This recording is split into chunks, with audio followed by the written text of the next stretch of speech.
esta tarde quente, depois dessa premiação incrível, né? Importante para a gastronomia, importante para a alimentação fora do lar.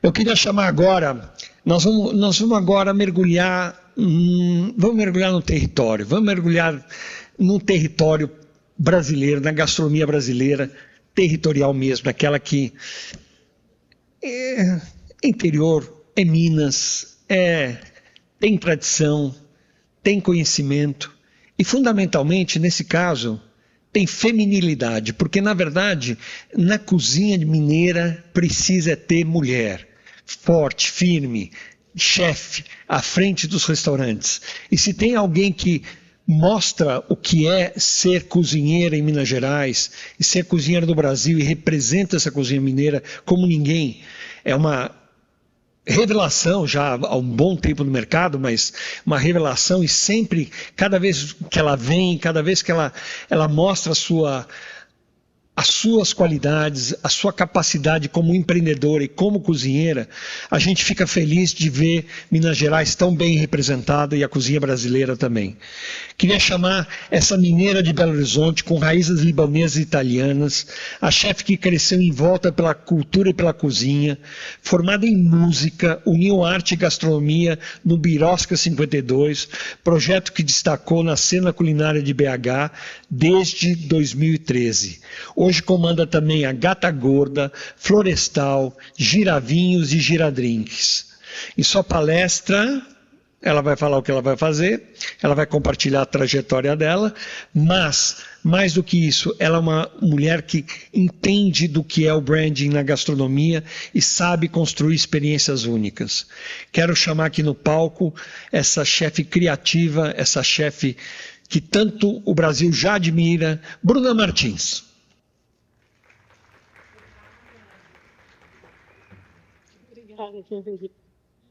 É teu. Bom, obrigada, essa introdução maravilhosa. Sim. Você precisa? Precisa.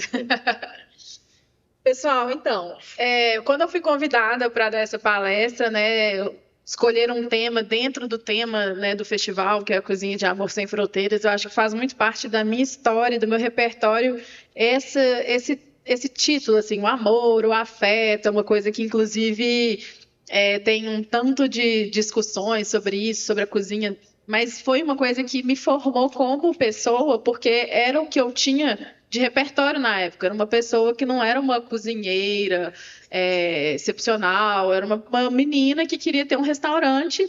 Então, eu me debrucei sobre o afeto, sobre a memória da minha família, para montar o meu primeiro restaurante, que me formou.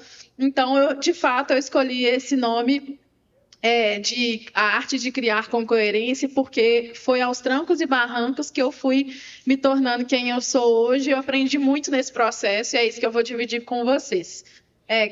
Pode passar. Inclusive, se tiver como deixar aqui, agora eu quero. Bom, esse aqui é um pouco do meu perfil, né? Eu vou contar rapidamente, né? Até porque a gente tem uma palestra bem reduzida. Eu tenho 3 restaurantes em BH. O mais antigo, que chama Birosca, tem 13 anos. Eu montei lá com 23 anos. Com 22 eu peguei o ponto. Era uma casinha antiga, num bairro que tradicionalmente mais de boteco e tal. E ali, total inexperiência, amadorismo, eu me arrisquei e montei um restaurante que dentro, acho que, da minha coragem ali de fazer acontecer, eu resolvi realmente botar a cara a tapa e não recomendo. Assim, hoje em dia eu já acho que não é tanto uma coisa que eu acredito que dê certo. Eu acho que foram muitas coisas que aconteceram juntas e tudo começou com... Eu montei a Birosca, a rede social veio na sequência, eu era uma das primeiras chefes jovens na época, propondo uma coisa diferente para a cidade. Então, assim, tem essa coisa assim, do que aconteceu, do que ocorreu com o momento, sabe? Guimarães Rosa tem uma frase que é assim: sorte é isso, merecer e ter. Se não fosse, talvez, na circunstância, hoje eu não sei se eu teria a trajetória de sucesso que eu considero que eu tenho. Então, realmente foi numa base de amadorismo muito grande, que eu não recomendo, Mas, enfim, foi uma trajetória muito legal, muito bonita, de muito suor. Eu realmente não tinha uma ambição de ter um restaurante de uma gastronomia muito elaborada, e eu acho que isso foi muito importante para mim, porque eu vejo muitos chefes jovens, né, montando restaurantes com uma ambição muito grande de fazer coisas muito sofisticadas ou tecnicamente muito elaboradas e tudo mais, e eu acho que eu tive uma certa humildade. Eu terceirizava pão de queijo, por exemplo, porque eu não sabia fazer um bom pão de queijo ainda. Então, assim, eu não tinha um posicionamento ainda de ser uma chefe. Então, foi dentro da minha realidade de saber quais eram as minhas limitações que eu fui ali criando e conseguindo evoluir. E eu fui muito autodidata, corri muito atrás de informação, liguei para muitos chefes, liguei muito para o Léo, que está aqui na plateia hoje e vai dar palestra mais tarde. Liguei para outros chefes também, mandei mensagem, botei muito minha cara a tapa para conseguir crescer, assim, como tecnicamente e tudo mais, porque eu fui desejando ser mais, assim, ter uma trajetória mais relevante. Eu comecei a me sentir, eu me cobrei por isso, então eu tive esse desejo, e aí a Birosca, ela foi se posicionando, mudando de menu, ela foi conquistando um mercado, ela foi conquistando uma cena gastronômica que não era inicialmente o meu objetivo. Então, aí, assim, a história breve da Birosca é essa: é um restaurante no Santa Teresa, tem um piano lá, eu estudei música antes, então eu tenho uma coisa muito ligada à cultura, eu vou falar sobre isso ainda. E aí eu tenho Florestal e a Gata Gorda, só corrigindo, não tem mais a Gira Vinhos, que rolou essa introdução, ela foi vendida, mas a Gira foi muito legal também, um projeto que eu tive. E o Florestal é um restaurante com protagonismo vegetal muito grande, eu vou falar sobre ele. E a Gata Gorda é um restaurante que já vai fazer 1 ano agora em novembro, eu nem acredito. Enfim, são 3 restaurantes muito legais, são muito diferentes entre eles, e eu acho que é esse a principal coisa que eu tenho para agregar numa palestra do Tendências, assim, para falar sobre isso. Então, deixa eu passar aqui o próximo. Lado. Isso. Cultura como formação intelectual e olhar criativo. Bom, por que eu falo isso? Assim, eu gosto muito de falar sobre cultura. Há algum tempo atrás, alguns anos atrás, quando eu estava realmente num processo de formação pessoal mesmo, criativa, lendo muitos livros de gastronomia, lendo muitas coisas, eu paguei por uma aula, por um curso online de um chefe, que eu não vou citar o nome, que ele dizia que ia revelar os segredos dos maiores inspirações da gastronomia. E eu falei, pô, esse cara, eu gosto tanto do trabalho dele, que eu quero também entender aonde foi a fonte. E aí, eu paguei o curso, assisti todas as aulas, e as aulas eram assim, ele pegava e falava assim, Led Zeppelin. Aí eu falei, porra, o cara tá falando, você tá me zoando que o cara tá falando que eu querendo saber, assim, qual foi a fonte de inspiração, quem é o chefe que inspirou ele pega e mete Led Zeppelin. Aí depois ele fala assim, Oscar Niemeyer. Não sei o quê. Aí eu fui ficando, assim, irritada e frustrada, porque não foi revelada, de fato, a fonte de inspiração daquele chefe que eu admirava e admiro até hoje. E aí, isso fez muito sentido para mim, depois que eu fui começar a fazer muito trabalho, tanto de consultoria quanto de branding dos meus próprios restaurantes, e percebi que uma das coisas que mais me tornaram uma chefe que consegue criar e tem uma certa criatividade aguçada e tudo, é a minha bagagem cultural. Então, assim, eu acho que não adianta abrir o Grounda, não adianta ter excelentes referências, um excelente repertório gastronômico, se você, às vezes, não tem a subjetividade cultural que eu acho tão importante na formação de uma pessoa, acho que de qualquer profissão, mas, assim, se você é uma pessoa que é completa em todos os campos, né, de informação intelectual, eu acho que você tem um preparo muito maior para ser uma pessoa criativa. Então, acho que existe hoje no mercado uma questão com a cópia, né? Uma questão, né, dessa coisa do trabalho autoral, né? Existe uma questão também de você perceber que às vezes o chefe é técnico demais, mas não expressa sentimento na comida dele, ou ela expressa sentimento e não tem, às vezes, uma técnica desenvolvida. Então, eu acho que tem pontos que, para serem um chefe mais completo, etc., eu acho que a formação intelectual é muito importante. Eu gostaria de pontuar isso, assim, porque acho que as pessoas que têm um senso político, um senso musical, um senso de arte, um senso de cultura de viagem, essas coisas todas formam um repertório para ter um trabalho autoral legal. E eu não estou falando isso como uma verdade absoluta, porque tem muito restaurante que é incoerente, tem muito chefe que não é criativo, tem muito lugar assim que faz sucesso, dá dinheiro e está tudo certo. Eu estou falando no meu lugar, como uma pessoa que enxerga, tem um olhar crítico e tem um olhar criativo. Para mim é muito importante ter uma formação cultural e intelectual, e isso faz muita diferença para a minha parte de criatividade. Então, assim, de fato, eu queria dizer isso, porque, na minha visão, para você ter uma criatividade aguçada, eu acho que ter olhares aguçados para tudo quanto é área da cultura forma bastante, não só caráter, mas também criatividade. Bom, a Birosca, eu vou falar rapidamente dela. Ela hoje tem esse mote assim, de cozinha autoral mineira e feminina.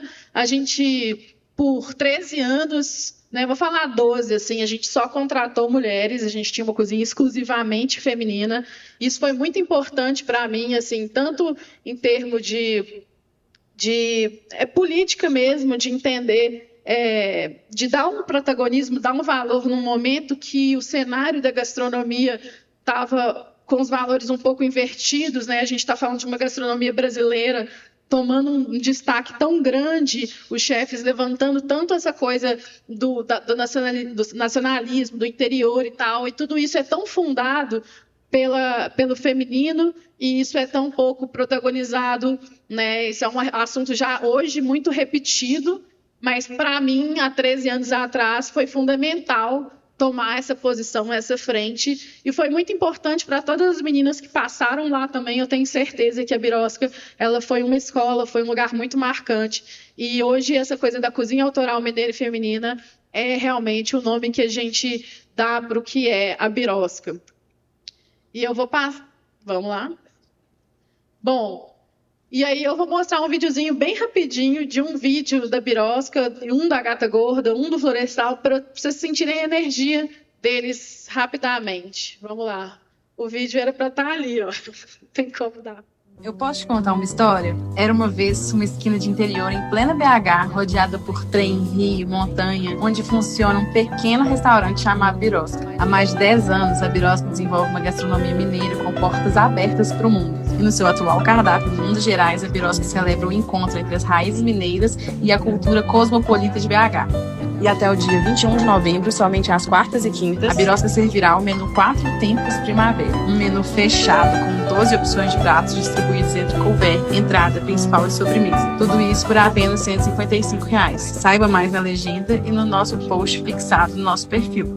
Nos vemos no Santeiro. Bom, vou propaganda, mas não é não, tô brincando.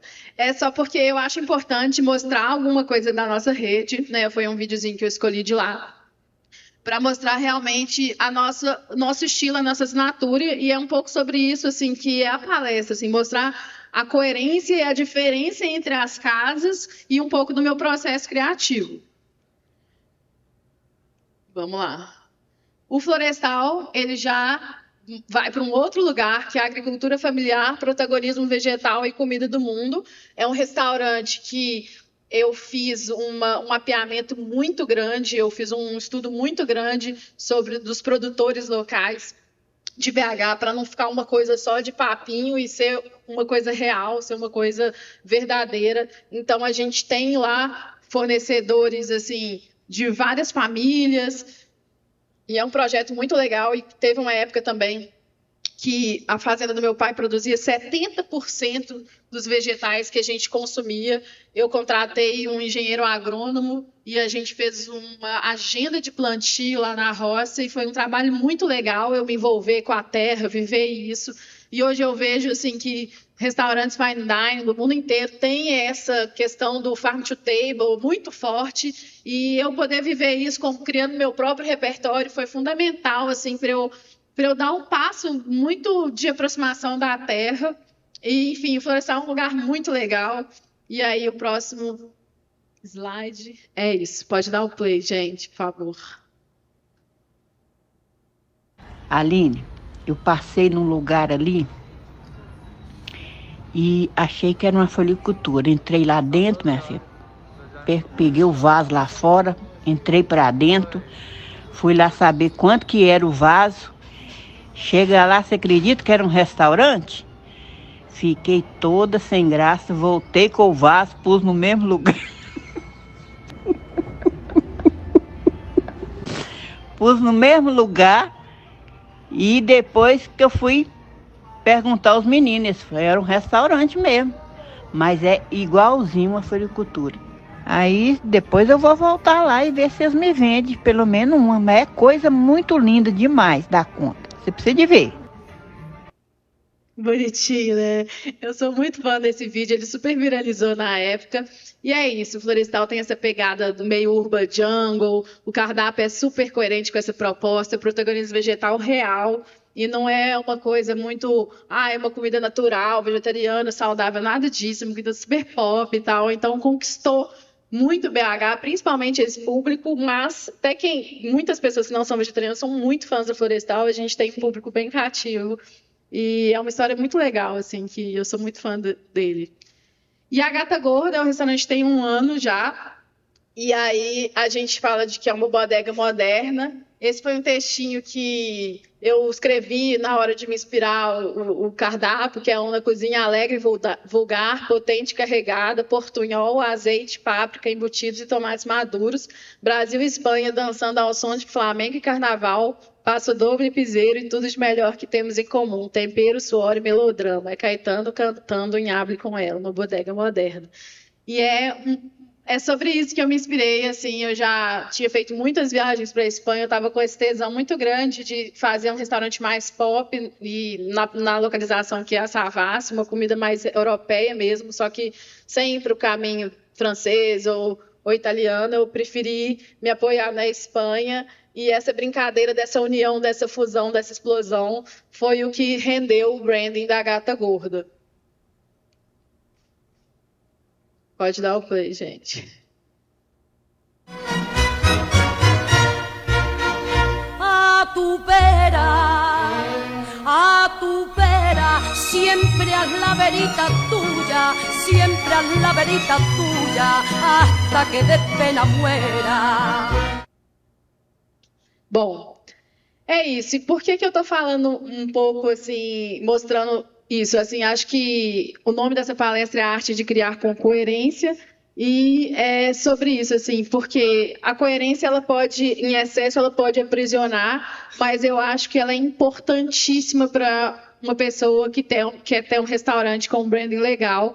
Então, dá para ver pelas cores, pela identidade visual, pelos pratos, o quanto que eu me apoio nessa palavra, assim, na coerência como o meu principal forte para criar dentro dos meus próprios restaurantes e não sair misturando as coisas. E agora eu vou falar rapidamente da minha linguagem criativa e branding. Bom, aqui a gente está mostrando um pouco da marca dos restaurantes, vocês podem ver, né, o Florestal tem um ponto muito grande em relação às cores, os pisos, as plantas. A gente usa os vasos, é a mesma textura dos pratos, os copos são de vidro reciclado. Então, assim, é muito, muito correto com o que a gente propõe. A Gata Gorda, principal inspiração que eu tive foi Almodóvar. Então, assim, parece nossa marca tem uma lembrança muito forte com os cartazes. Esse nome meio inocência, assim, lembra essas coisas mais malucas que tem muito nos filmes dele.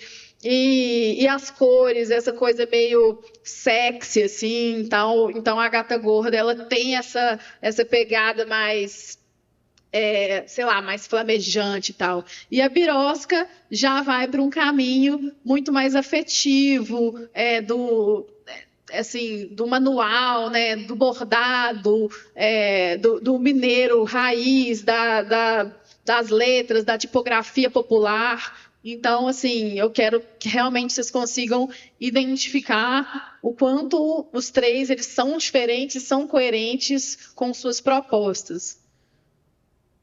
O ambiente, né, é uma marca muito grande minha, assim, eu sou uma pessoa com hiperfoco em decoração, eu tenho isso dentro de mim muito forte, então os três, eu contratei arquitetos, porém todos foram muito coordenados por mim, então assim, por exemplo, a Gata Gorda, que eu tenho essa lembrança mais recente, eu fui no Rio de Janeiro, naqueles lugares de cemitério de azulejo, eu voltei assim no carro com milhares e milhares de azulejos, e a gente foi montando todos os painéis, e eu chamei uma pessoa e pedi para ela fazer assim assado, eu fiz todos os direcionamentos, a decoração com as pimentas, com os alhos, eu participo desse processo e esse processo me inspira, entendeu?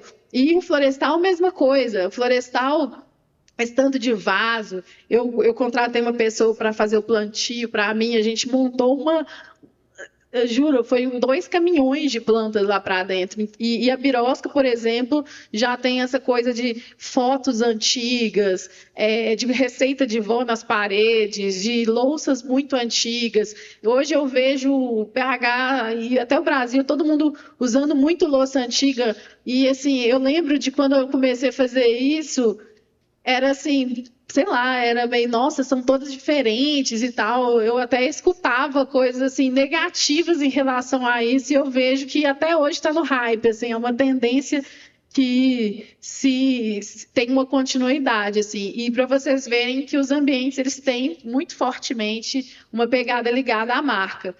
E os pratos, né, gente? Então, assim, acho que é muito sobre isso. A Birosca ela tem esse apoio à comida mineira, à comida familiar, à comida tradicional, mais autoral também, ela não deixa de ser atual. Eu consigo mostrar para vocês os pratos da Birosca, por exemplo, tem essas tulipinhas que estão ali no pratinho antigo, que são glaçadas com goiabada fermentada, que a gente fermenta na casa, com creme de fígado de galinha. O florestal, por exemplo, tem milanesa de alho poró no cardápio. A Gata Gorda já tem esses tapas, esse brioche de atum com ovas. E tá vendo aquela foto ali que tem umas unhas de gato, assim, segurando ali? A gente tem o Pato Donald, que é uma croqueta de pato com uma laranjinha em cima. Então, assim, realmente, na hora de criar, eu me apego muito ao que eu já determinei antes, assim. Então, isso é uma linha de raciocínio minha que eu acho muito legal compartilhar. E aí, o processo criativo e tal, por exemplo, eu sempre produzo tabelas minhas, assim, para ir criando. Então, essa daqui é uma que está até inacabada, mais atual, de coisas que eu vou criando e vou categorizando que eu gosto de trabalhar. Então, eu faço assim, eu vou anotando tudo em tabelas, e aí, quando eu vou criar, eu preciso de uma coisa crocante, eu quero uma coisa geminada, eu quero uma coisa... Eu uso as minhas tabelas, isso faz parte do meu processo. Aí, por exemplo, já eu esboçando cardápio pra caramba, e eu tenho uma coisa que eu uso vários caminhos diferentes para unir depois as pontas soltas. Aí, por exemplo, são livros, aqui é onde eu peguei a inspiração de fazer a tabela, nesse livro do Ferran Adrià, que eu gosto muito dele. Aí, por exemplo, ele tem essa frase que criatividade é não copiar, que ao mesmo tempo é uma coisa muito louca, porque nada se inventa, tudo se copia, e é muito legal porque a gente vai amadurecendo, a gente vai percebendo que o nosso nível ético também ele vai crescendo muito nesse processo, e aí a gente vai se inspirando em coisas, mas a gente nunca mais... a gente vai criando um repertório grande, a gente vai expandindo o nosso repertório, a gente percebe que a gente nunca mais a gente pega uma ideia e quer fazer ela, vê uma ideia muito legal e quer fazer igual, a gente sempre quer fazer alguma coisa diferente. Isso é muito diferente quando uma pessoa já é mais imatura, já ainda está começando, e ela já pega e já quer fazer uma coisa igual o que ela viu. Então, acho que faz muito parte de um processo de amadurecimento criativo, você ter muitas inspirações em diversos campos diferentes, assim, sabe? Então, tem livros, eu tenho... Vamos lá. Tenho também muitas e muitas e muitas pastas, tipo em Pinterest e também em Instagram. Eu separo minhas pastas por categorias. Eu tenho pasta de comida de bar, pasta de salada, pasta de técnicas, pasta de massas. Então depois eu vou juntando as pontas soltas. Por exemplo, se eu quero criar um prato com uma proteína e uma massa, eu entro às vezes em minha pasta de massa, eu vejo tem uma massa muito legal que eu salvei antigamente, aí eu vou na minha tabela e falo, pô, eu quero uma coisa crocante. Eu vou juntando essas pontas soltas a partir desse repertório que eu tenho criado, que é uma biblioteca minha, que eu tô desenvolvendo, assim. E eu acho que isso é um processo que muita gente faz, mas, de certa forma, eu acho que uma das grandes diferenças para além das suas coisas pessoais são as coisas individuais, né, da internet, dos livros e tal, são as coisas que a gente vive. Então, as viagens, por exemplo, eu acho que são muito transformadoras. Eu acho que o chefe que começa a viajar, que ele começa a viver um pouco fora do quadrado dele, da realidade dele. Hoje eu vejo, por exemplo, que em BH, as pessoas que estão começando, muitas vezes, elas ainda não tiveram oportunidade de abrir a mente viajando pelo mundo, assim. E aí dá para ver direitinho que depois da primeira viagem, o tanto que a pessoa evolui, o tanto que a pessoa amadurece, e isso foi para mim muito fundamental. Então, assim, meu dinheiro, sempre separei uma parte dele para viajar, então eu comecei a viajar desde o primeiro, segundo ano de Birosca. Então, antes eu não tive oportunidade por conta de dinheiro, mas aí depois eu fui começando a viver isso com uma certa intensidade e repetição, 2, 3 vezes ao ano, e é muito enriquecedor, e eu acho que uma das coisas que mais muda a vida de alguém mesmo é conseguir fazer viagens e conseguir dessas viagens adotar e criar essas coisas. Isso faz muito parte de um enriquecimento intelectual e de repertório, assim. Eu acho que o que amadurece realmente é a vivência. Bom, e aí, o que acontece com o passar do tempo? Assim, eu vou me tornando uma gestora, assim. Eu não sou uma chefe que fica todo dia fazendo serviço. Só que o que acontece quando a gente vai tendo um repertório grande de formação intelectual, de caráter e tudo mais, é que você vai conseguindo transmitir isso para a sua equipe. Então, o que eu vejo hoje, que eu vejo que é muito importante, é o tanto que a minha equipe hoje ela trabalha bem sem mim, sem a minha presença. Os restaurantes, eles acontecem muito bem sem mim. Eu vejo que tem muito chefe que tem muita dificuldade de se afastar dos restaurantes, e isso vem muito dos valores que eu passo e da forma que eu trato a equipe, da forma que eu divido com ela os meus conhecimentos. Eu tento sempre levar alguém para viagem e tal. Isso a gente vai criando um laço muito forte, e eu vou me tornando uma líder mesmo, assim. Eu tenho que dizer que isso faz é um processo meu de perceber que chefe de cozinha não está na cozinha todo dia, está fora. E aí, de fato, hoje eu vejo que expressar autoria também é fazer uma boa gestão. Não adianta só ser uma chefe criativa. Então, eu tento transmitir os meus conhecimentos e a forma que eu gosto de gerir para as pessoas que trabalham comigo. E isso é um puta desafio para mim, porque eu não sou uma chefe que teve uma escola assim, de formação gastronômica foda. Então, eu operacionalmente sou cheia de limitações. Mas a forma que eu divido isso com as pessoas que trabalham comigo torna as coisas tão mais horizontais, que eu acho que também gera uma relação muito positiva de que as pessoas seguram muito bem a bronca sem mim, e rola uma troca muito legal. Então, eu acho que no final das contas, o saldo é positivo dentro das minhas dificuldades, né, como gestora, o saldo é positivo pela forma que eu lido com a equipe, com a ética que eu tenho profissional, e isso hoje me tornou uma profissional que eu vejo que as pessoas gostam de trabalhar comigo e procuram trabalhar comigo nos meus restaurantes.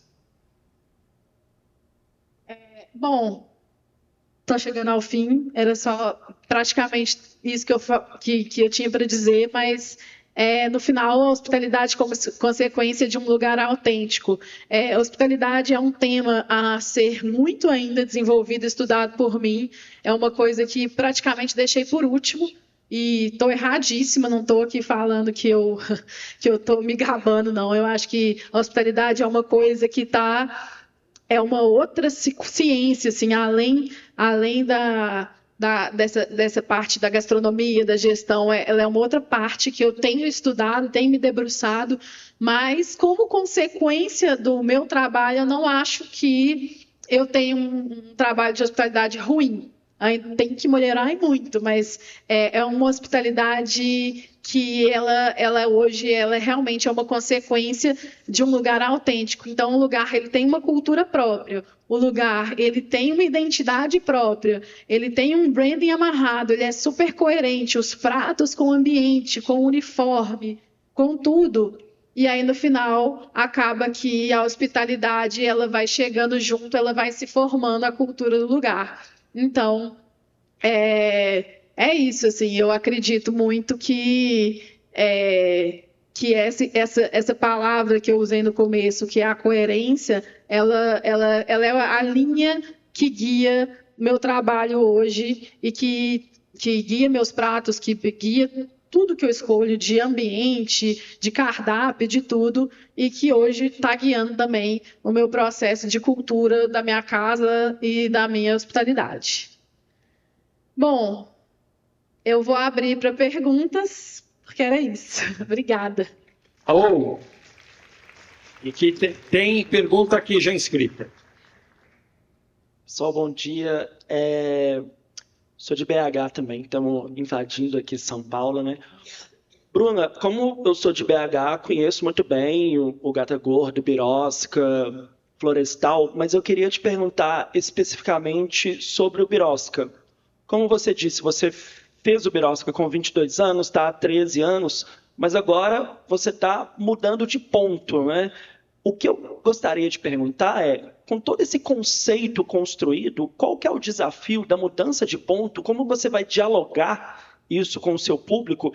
E se muda o conceito, você tem que voltar de novo à estaca zero, digamos assim, para reconquistar essa clientela em algum outro lugar da cidade? Qual que é o tamanho do desafio frente a todos esses 13 anos construídos ali no Birosca? Bom, a Birosca, essa decisão da saída dela foi muito dura. Eu fiquei os primeiros 3 meses, na verdade, eu estou quase 2 anos tomando essa decisão, mas esse ano que foi de fato a decisão, e os primeiros 3 meses, praticamente eu estava de luto. Chorava todos os dias, porque eu sou apaixonada com a casa do Santa Teresa. Mas, assim, foi uma escolha totalmente comercial. Tá? Eu acho que a cidade de Belo Horizonte ela tem várias pontas soltas em relação à questão de restaurante em si ser um business que dá certo, né? Principalmente hoje, depois da pandemia, a gente sofreu muito, né? Eu me endividei muito, uma questão financeira muito pesada, e o comportamento das pessoas em BH, por exemplo, a Birosca, a gente tinha cliente que chegava às 10h40, 11 horas da noite. Eu tenho restaurante na Savassi, que já é um ponto excelente, e não chega tanto cliente mais, igual chegava na Birosca há alguns anos atrás. Então, o comportamento da cidade mudou muito, e sobreviver nos dias de semana, porque restaurante não se paga só no final de semana. Então, sobreviver dias de semana estava uma luta tão grande que eu estava trabalhando para a meta, eu não estava trabalhando no meu restaurante, que era todo dia no Instagram tentando chamar atenção, todo dia fazendo uma publicidade, vem cá, hoje o menu a R$155, hoje é de tal coisa e tal. Isso me desgasta tanto, eu não quero ficar trabalhando, me sentindo humilhada por chamar as pessoas para virem ao meu restaurante. Eu queria que ele tivesse já um público orgânico. E isso em BH tem acontecido muito em pontos de localização mesmo, estratégica. Os restaurantes que estão deslocados dessas zonas sul, assim, dessas zonas mais nobres para restaurantes, eles penam. E eu estou cansada de penar. Eu estou vendo um tanto de gente apostando e boto muita fé. Tomara que reaqueça, né, Santa Teresa, Zona Leste. Mas eu fiquei muito saturada de ficar penando por isso. Mas aí, respondendo a sua pergunta, nesse processo, como não são 2 anos, são 13, a gente tem um público muito fiel. Então, acho que, com certeza, não sei o tamanho do desafio que eu vou viver ainda, mas eu tenho um público que quer muito continuar frequentando a Birosca. E a Birosca, ela, além do Santa Teresa, ela tem uma identidade muito forte que a gente vai levar para o Lourdes com uma forma de sustentando o nosso conceito, a nossa marca, os nossos valores. E é nisso que eu estou apostando. Aqui. Bruna, tudo bem? Tudo bem? Sua fala me tocou. Sou o Charles, do Boteco Bolovo. Prazer. Prazer é meu. Sua fala tocou em muitos aspectos, me fez refletir sobre o meu processo também. E que, assim, como essa noção sua de coerência e de verdade também norteou a construção do meu projeto. Como assim, por exemplo, lá eu lancei uma batida de pudim. Fui provocado pela história da bebida de pistache, eu falei, não vou fazer pistache, vou trazer o pudim porque era o que minha mãe fazia, o pudim do domingo, depois do frango, então tinha aquele pudim, falei, vou colocar isso na bebida. E o que eu acho interessante, será que esse é o momento que as pessoas estão buscando isso, essa verdade dos negócios, dos projetos, elas estão se conectando porque elas estão saturadas de publicidade, estão cansadas de serem enganadas e querem algo mais autêntico, com mais identidade, com mais profundidade? Será que é esse momento e que destaca tanto e ressalta tanto um projeto como o seu, que é muito bonito e gostoso de ver? Obrigada. Bom, eu acredito que a identidade ela fortalece o laço comercial também.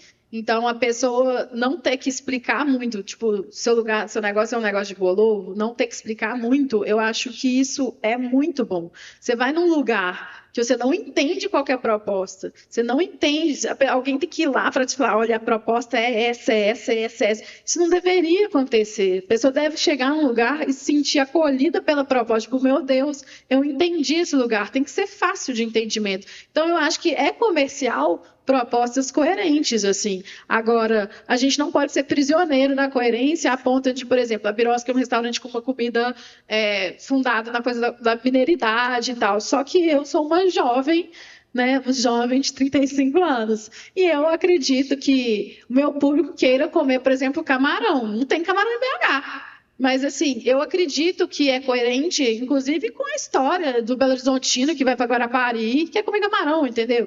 Então, a gente não pode ser prisioneiro, entendeu? Então, eu acredito muito que a verdade hoje, inclusive, o que eu vejo mais de falta de verdade nos negócios que dão certo, estão muito bem financiados por grupos empresariais. Os lugares de chefes, de pequenos empreendedores, que são mais verdadeiros, eu vejo como propostas comerciais muito, muito legais, assim, eu acredito nelas. Muito bom. Mais alguém? Aqui. Oi, Bruna, tudo Oi. bem? Me chamo Jéssica, sou cozinheira e gestora também, me identifiquei muito assim com a tua história. E principalmente no quesito de que eu também comecei com 22 anos num restaurante e me desenvolvi muito a partir dali e fugi muito desse roteiro, assim, trabalhar em São Paulo, fazer estágio na Europa, enfim, esse roteiro mais ou menos que a gente conhece dos grandes nomes da gastronomia. Fiquei bem surpreendida de saber que a tua história é essa, assim, porque eu acompanho teu trabalho há algum tempo. Obrigada. E como é para ti, assim, se posicionar no mercado dessa forma, não cumprindo com esses pré-requisitos, que não necessariamente são pré-requisitos, mas a gente sabe que existe uma certa pressão dentro do nosso meio sobre performar em alguns lugares, ou, enfim, ter certos checks, assim, para dar, né? Cara, eu, na verdade, assim, Quando eu coloquei na minha cabeça, hoje não é mais a minha vontade, porque assim, a gente vai mudando, né? A gente é jovem, tem desejos e eles vão mudando. Alguns anos atrás, um dos meus desejos, eu tinha uma ambição grande de ser reconhecida, de ser vista e tudo mais. E existe um lobby, esse lobby existe, né? Então eu acho que se você tem um desejo grande de ser reconhecida na mídia e tudo mais, você deve contratar uma assessoria, por exemplo. É uma coisa que eu acho que tem que acontecer e começar a fazer o que todo mundo faz, chamar a chefe para cozinhar, chamar jornalista para ir, fazer isso, fazer aquilo, isso faz parte do lobby e tal, mas isso nem sempre significa que você vai ganhar dinheiro. Uma coisa não está ligada à outra. Você pode ganhar dinheiro e ganhar uma grana e nunca ter feito nada de lobby e tal, porque o seu lugar é super comercial. Dá para ter coisa comercial e não ser uma pessoa reconhecida na cena gastronômica, assim, sabe? Eu vejo isso como uma diferença aí que eu aprendi vivendo, mas eu não tenho essa formação tradicional e tudo mais, e eu tive que correr muito atrás. E como eu disse no começo da palestra, várias circunstâncias que eu vivi me favoreceram, assim. Por exemplo, eu fui uma mulher que protagonizou a cena de BH, praticamente uma das únicas por muitos anos. Agora, várias outras chefes estão aparecendo, graças a Deus, estou muito feliz por isso, mas por muitos anos eu acabava entrando na cota de ser convidada para um tanto de coisa, de fazer um tanto de coisa, e meu nome foi aparecendo como consequência também do meu trabalho. Então, assim, por mais que eu não tenha uma trajetória muito tradicional, teve uma hora que eu também resolvi dar uma guinada, amadurecer meus pratos, porque eu tinha esse tesão, assim, de ser vista como uma chefe que tinha um trabalho até técnico, assim, legal. Não sou uma chefe super técnica, mas eu corri atrás de ter uma comida muito boa também, coerente com o conceito. Isso foi uma virada de chave. No começo era um amadorismo assim, infinito. Isso foi virando a chave, eu fui amadurecendo e fui crescendo e fui correndo atrás. Muito bom. Mais alguém? Bom, pessoal, uma salva de palmas. Bruna Martins. Obrigada, gente. Obrigado. Eu agradeço. Vem cá, vamos tirar uma foto.